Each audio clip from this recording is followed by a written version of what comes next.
심장마비 첫 7초 이 행동이 목숨을 살립니다. 안녕하세요. 저는 내과 전문의 김도연입니다. 올해로 의사 생활 30년, 그중 20년 가까이를 대학병원 응급실과 중환자실에서 보냈습니다.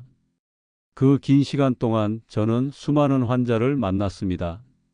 심장마비로 응급실로 실려온 분들 중에는 놀라울 정도로 빠르게 회복하신 분도 있었고, 아주 짧은 시간 차이로 안타깝게 우리 곁을 떠난 분도 있었습니다. 제가 오늘 드리려는 이야기는 그 모든 경험과 임상 지식을 통해 깨달은 한 가지 진실입니다. 심장마비가 발생했을 때 첫 7초가 생사를 가른다는 것입니다. 이건 단순한 건강 팁이 아닙니다. 이는 내가 사랑하는 가족, 그리고 나 자신의 생명을 지키는 생존의 법칙입니다. 특히 60대 이상이라면 반드시 아셔야 합니다. 오늘 저는 왜 이 7초가 중요한지, 그리고 그 순간 우리가 무엇을 해야 하는지를 차근차근 말씀드리겠습니다. 구독과 좋아요는 무료입니다. 구독해 주시면 건강에 도움되는 소식을 가장 빠르게 받아보실 수 있어요. 그럼 지금부터 시작하겠습니다. 서울의 한 조용한 카페, 오후 3시 무렵이었습니다. 72세에 은퇴한 교사 박영수 씨는 창가 자리에서 커피를 마시며 신문을 읽고 있었습니다. 그날은 특별한 날도 아니었고 평소처럼 조용한 오후였습니다. 하지만 그 평온은 단 1초 만에 무너졌습니다. 갑자기 가슴을 움켜쥔 박 씨. 그의 표정은 고통으로 일그러졌고 숨이 막히는 듯한 짧은 신음을 내뱉었습니다. 다음 순간 그는 고개를 뒤로 젖힌 채 의자에서 미끄러지듯 바닥으로 쓰러졌습니다. 이 순간 그의 심장은 심실세동이라는 정기적 혼란 상태에 빠졌습니다. 심실이 제멋대로 떨리기만 하고 온몸으로 피를 보내지 못하는 상태입니다. 혈류가 0이 되면 뇌로 가는 산소 공급이 즉시 차단됩니다. 의학적으로 심장이 멈춘 직후 약 7초 안에 의식이 사라집니다. 이는 뇌의 산소 저장량과 직접적인 관련이 있습니다. 평상시 뇌는 전체 산소 소비량의 20%를 사용하면서도 산소를 저장할 수 있는 능력이 매우 제한적입니다.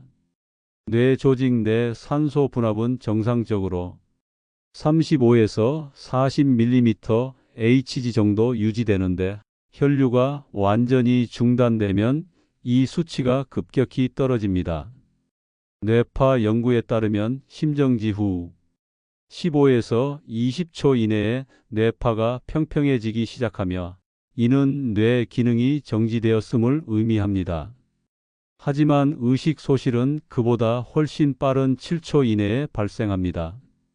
이는 뇌간의 각성 중추인 상행성, 망상 활성화 계통이 산소 부족에 극도로 민감하기 때문입니다. 3분이 지나면 뇌세포 손상이 시작됩니다. 이 시점에서 아데노신 3인산 ATP가 고갈이 시작되고 세포 내 칼슘 농도가 급격히 증가하면서 신경세포의 미토콘드리아 기능이 손상됩니다. 5분이 지나면 그 손상은 되돌릴 수 없게 되고 10분을 넘기면 회생 가능성은 10% 미만으로 떨어집니다. 박 씨가 쓰러진 순간부터 주변 사람에게는 행동을 시작할 수 있는 시간이 단 7초밖에 없었습니다. 그 7초 동안 의식 확인, 신고, 심폐소생술 시작이라는 세 가지 단계 중 하나라도 빨리 시작했더라면 그의 생존 확률은 크게 달라졌을 것입니다. 응급실에서 환자를 맞이하는 저희 의사들은 이 시간의 무게를 너무나 잘 압니다.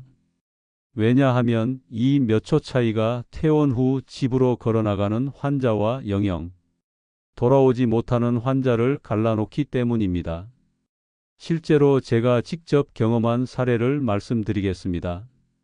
2019년 여름 68세 남성 환자가 심실세동으로 응급실에 도착했습니다. 발견 즉시 목격자가 심폐소생술을 시작했고 119 구급대원이 현장에서 제세동을 시행했습니다.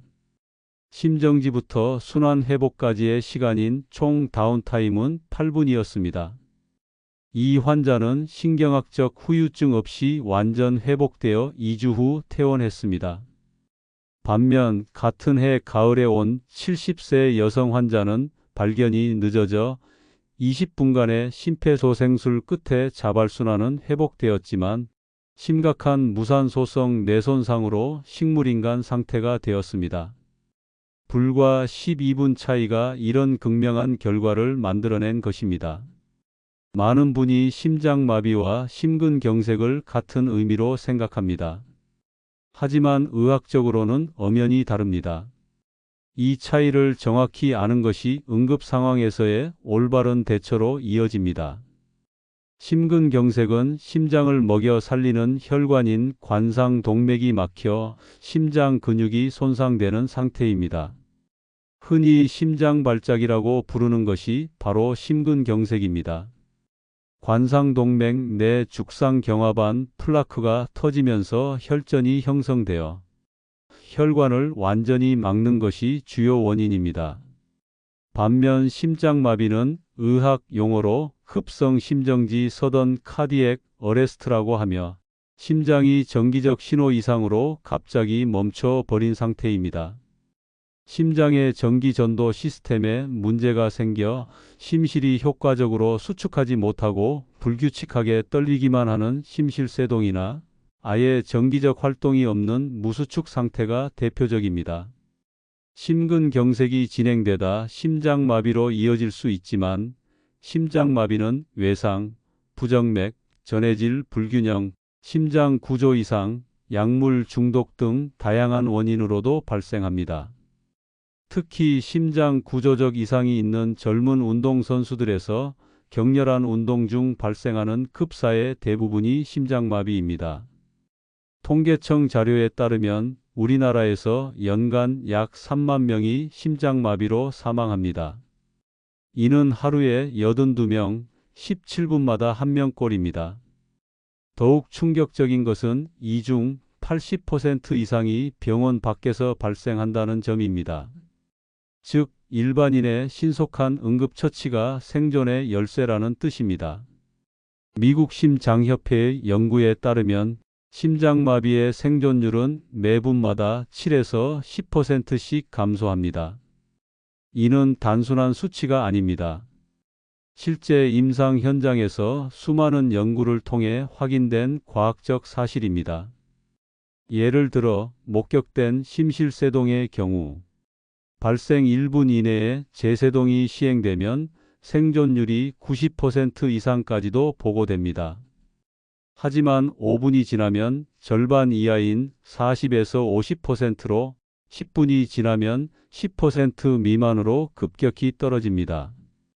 이 생존 곡선은 전 세계 어느 나라, 어느 병원에서나 동일하게 나타나는 보편적 현상입니다. 왜 이런 일이 벌어질까요? 심장이 멈추면 즉시 뇌와 주요 장기로의 혈류 공급이 중단됩니다. 뇌는 우리 몸에서 가장 산소를 많이 소모하는 장기이면서도 산소를 저장할 능력이 거의 없습니다. 그래서 혈류 중단 후 불과 몇 초 만에 의식을 잃고 4분에서 6분이 지나면 뇌세포가 회복 불가능한 손상을 받기 시작합니다. 여기서 중요한 것은 완전한 심정지가 아니더라도 위험하다는 점입니다. 심장이 매우 느리게 뛰거나 혈압이 측정되지 않을 정도로 약하게 뛰는 경우에도 뇌로 가는 혈류는 크게 줄어듭니다. 이런 상태를 임상적 심정지라고 하는데 완전한 심정지만큼이나 위험하며 즉각적인 응급처치가 필요합니다. 심장마비의 원인을 더 자세히 살펴보겠습니다. 가장 흔한 원인은 관상동맥 질환으로 전체의 70에서 80%를 차지합니다. 두 번째로 흔한 것은 심근병증으로 심장 근육 자체의 질환입니다. 비대성 심근병증, 확장성 심근병증, 부정맥성 우심실 심근병증 등이 대표적입니다. 세 번째는 유전적 이온 채널 질환입니다.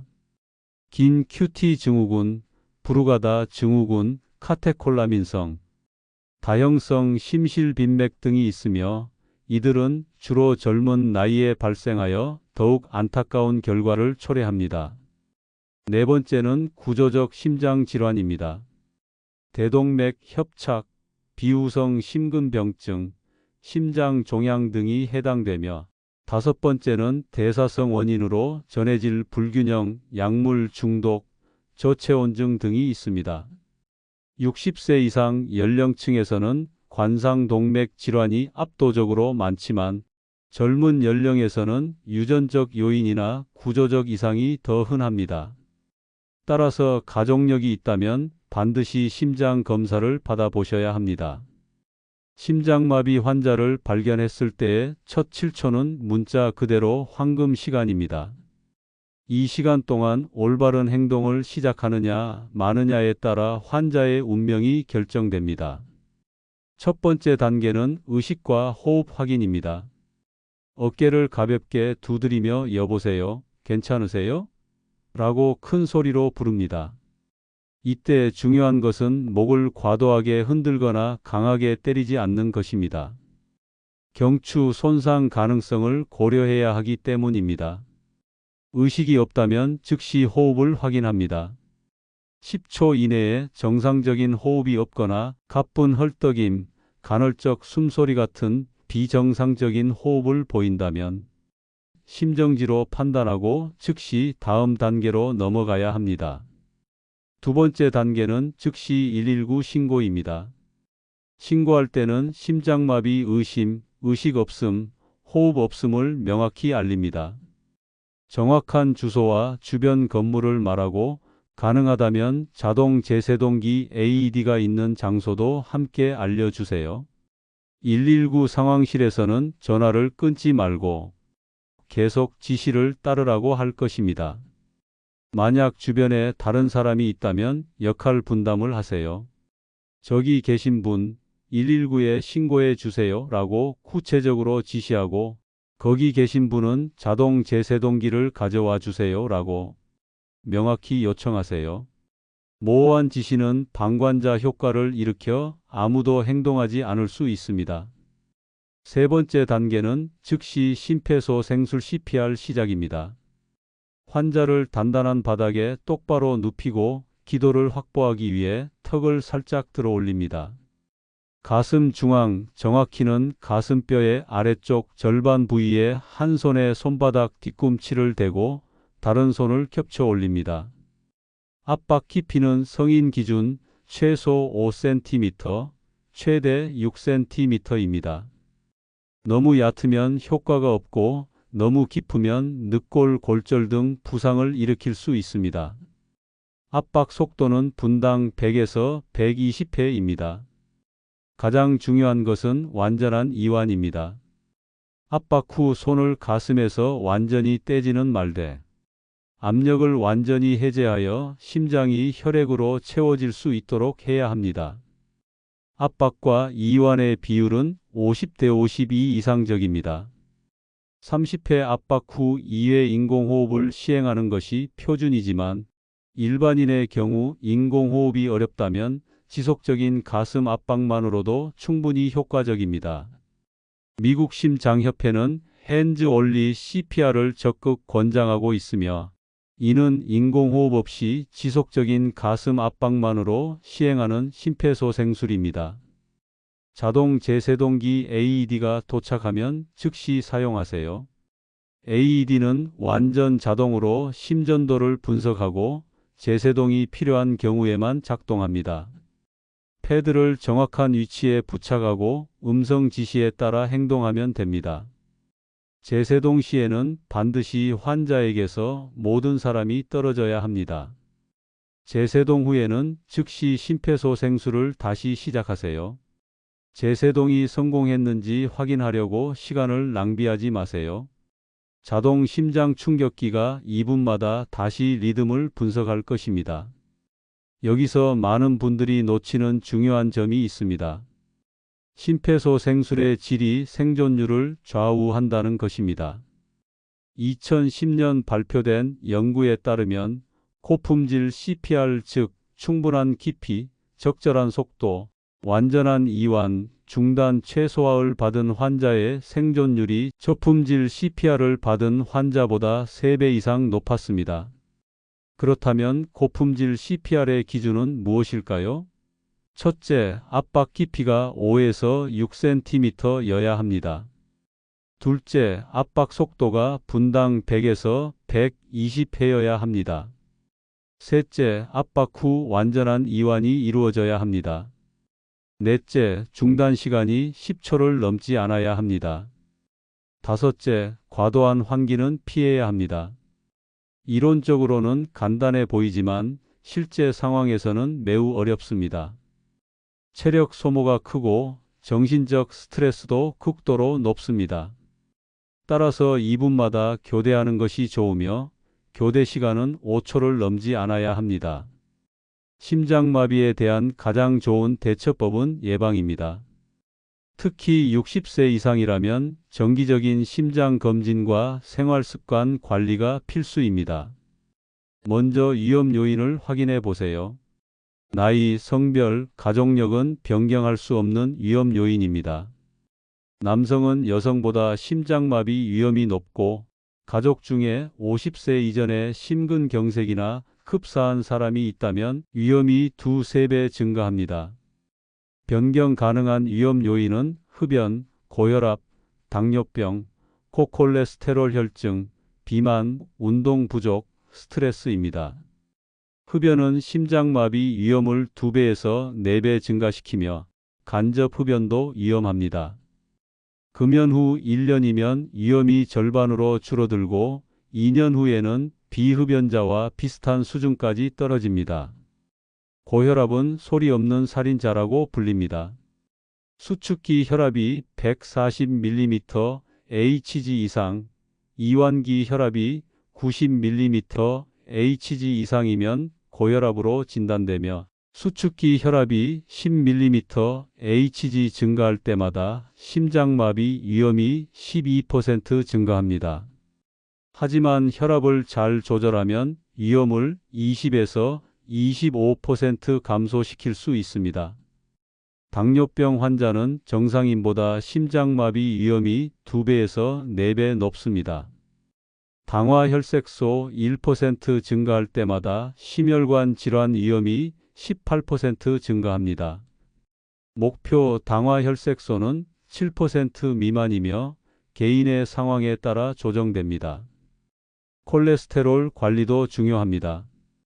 총 콜레스테롤 200mg/dL 미만, LDL 콜레스테롤 100mg/dL 미만 고위험군은 70mg/dL 미만, HDL 콜레스테롤 남성 40mg/dL 이상, 여성 50mg/dL 이상을 유지하세요.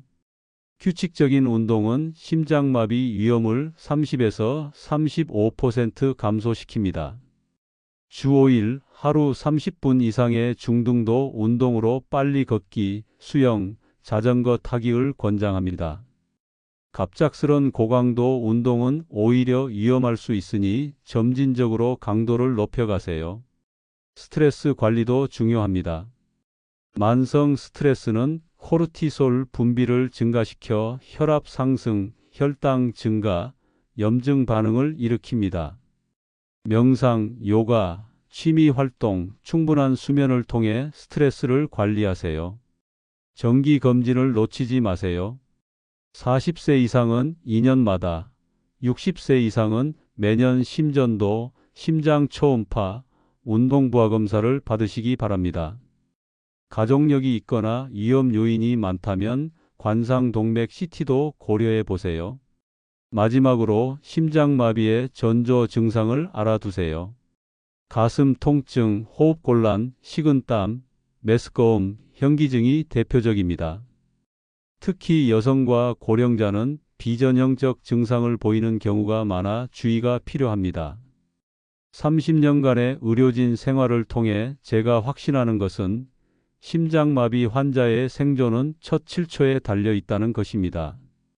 이 7초 동안의 올바른 판단과 신속한 행동이 한 사람의 인생을, 한 가족의 운명을 완전히 바꿀 수 있습니다.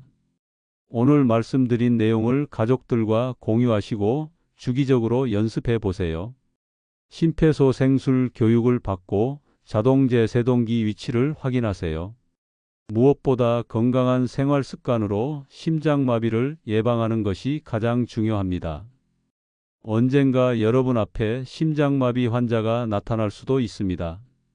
그때 오늘의 이야기가 생명을 구하는 나침반이 되기를 진심으로 바랍니다. 여러분의 7초가 누군가의 평생이 될 수 있습니다.